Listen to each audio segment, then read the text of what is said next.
Hello, learners of English, wherever you are.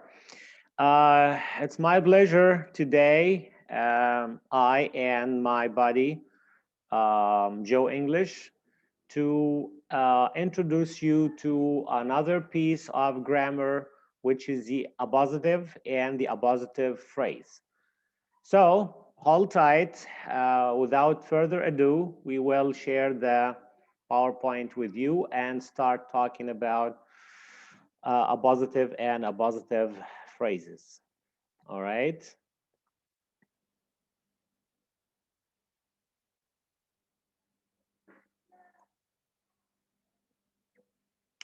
Okay. So today's discussion will be about appositives and appositive phrases. Okay. What is the function of the appositive? Why is the appositive used? And what is the appositive? The appositive is a noun or pronoun sometimes placed after another noun or pronoun. And why is that? What is the function of the appositive? To identify, rename, or explain something about the preceding word. Give me an example so I can understand. The painter Pablo Picasso lived in Spain. So painter is a noun, and then Pablo Picasso is another noun. In this case, it's a proper noun. That is an appositive of the first noun, painter. So Pablo is an appositive of painter. Okay, it identifies it. Now I know which painter he wants to talk about. Pablo Picasso. Another example. I want to visit Spain's famous museum, the Prado. So museum is a noun. The Prado is a noun or a proper noun for that famous museum. So this Prado identifies the museum. Which museum? It's an appositive. The painting, this is a noun. Guernica impressed my father. So Guernica is a another noun, okay, all right, and it is an appositive of the first noun, painting. There is an appositive phrase as well. Appositive can be a noun or can be a phrase. So what is an appositive phrase? A noun or pronoun with modifiers describing words. It stands next to a noun or pronoun and adds more information or details about it. Examples of appositive phrases. Wella Cather, an American novelist, wrote My Antonia. So an American novelist, this is an appositive phrase, more than one word, and actually it explains something about or gives me more detail about Willa Cather. Willa Cather was an American novelist. So an American novelist is an appositive phrase of Willa Cather. Another example, Lisbon, a thriving port in Portugal, has often been the scene of espionage. So a thriving port in Portugal, this is an appositive phrase. It gives me more detail about Lisbon. It's an appositive phrase of Lisbon. Another example, the shopping center, a network of cars, shops, and people, provides many jobs. So a network of cars, shops, and people, this is an appositive phrase, which gives me more detail about the shopping center. So it's an appositive. Appositives and appositive phrases can be compound. In other words, they can be joined with a coordinator or a coordinating conjunction, such as and, for example. The two settings, a city in England, this is a phrase, and a city in Russia, this is another phrase. So now we have a compound phrase, which is an appositive. Or, in other words, A compound appositive phrase of what? Of the two settings are contrasted in the book. Remember, we can delete the entire appositive phrase and the sentence still makes sense. So we can say the two settings are contrasted in the book.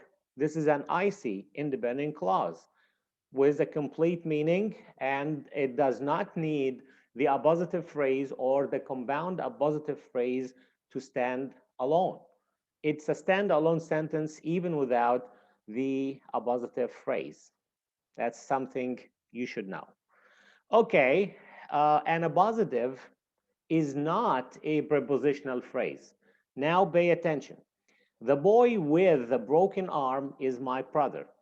If we look at this phrase with the broken arm, this phrase starts with a preposition with, so it is a prepositional phrase. So it cannot be an appositive. An appositive is not a prepositional phrase.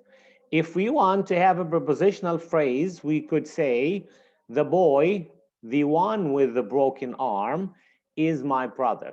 So if I say the one with the broken arm, in this case, it's not a prepositional phrase, but an appositive phrase of the noun boy. All right.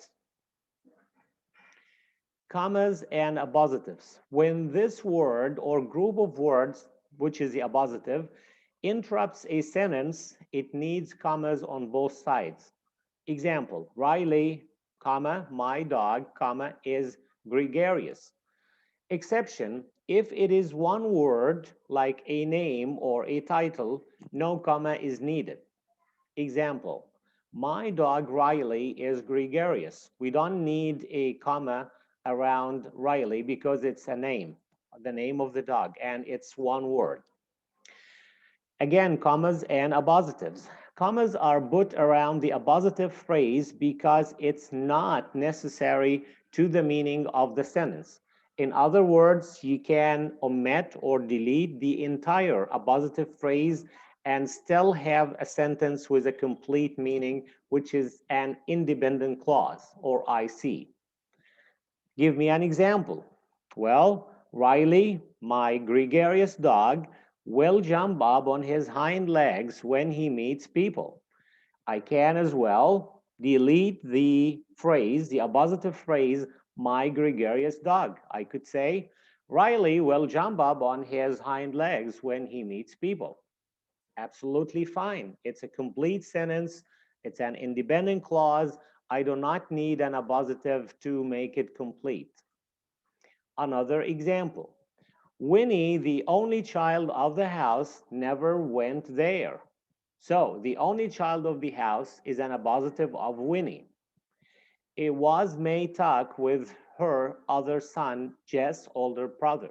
So Jess' older brother is an appositive phrase to the noun son. I can as well delete it and have a complete sentence. Give me more examples. Here you are.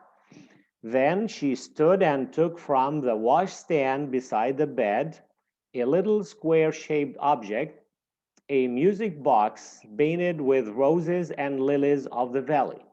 So what is that square-shaped object? Or give me more information about it, more detail about it. A music box painted with roses and lilies of the valley. I could omit the part written in black and the sentence is absolutely fine. It's an IC independent clause. We don't need the appositive to have it as a complete sentence. More examples. On the left stood the first house, a square and solid cottage with a touch-me-not appearance, surrounded by grass cut painfully to the quick and enclosed by a capable iron fence. Now, the part written in black, a square and solid cottage with a touch-me-not appearance, is an appositive phrase to the house. I could as well delete it and have a fine and complete and independent clause. Okay, give me one more example. The last stains of sunset had melted away, and the twilight died too, as he stood there, though its remnants clung reluctantly to everything that was pale in color: Bepples, the dusty road, the figure of the man himself, turning them blue and blurry. So the part in black, starting Bebbles and ending man himself, is an appositive phrase to the word color. We can delete it and still have a complete, meaningful sentence. One more example. But in another part of her head, the dark part where her oldest fears were housed, she knew there was another sort of reason for staying at home. She was afraid to go away alone. So the part in black, the dark, and ending in housed, is then a positive phrase to the noun head, and it can be deleted without having any problem, causing any problem to the sentence. One more example. And at once, when she saw the two of them, Jess with his foot on the pile of pebbles and Winnie on her knees beside him, she seemed to understand. Jess with till we reach beside him. This whole phrase is an appositive phrase. We can as well delete it without affecting the meaning of the entire sentence, which is an independent clause. So now, compare and contrast a gerund phrase and an appositive phrase. It's a little of a homework for you. We compared the appositive phrase to a prepositional phrase, and we learned that they are not the same.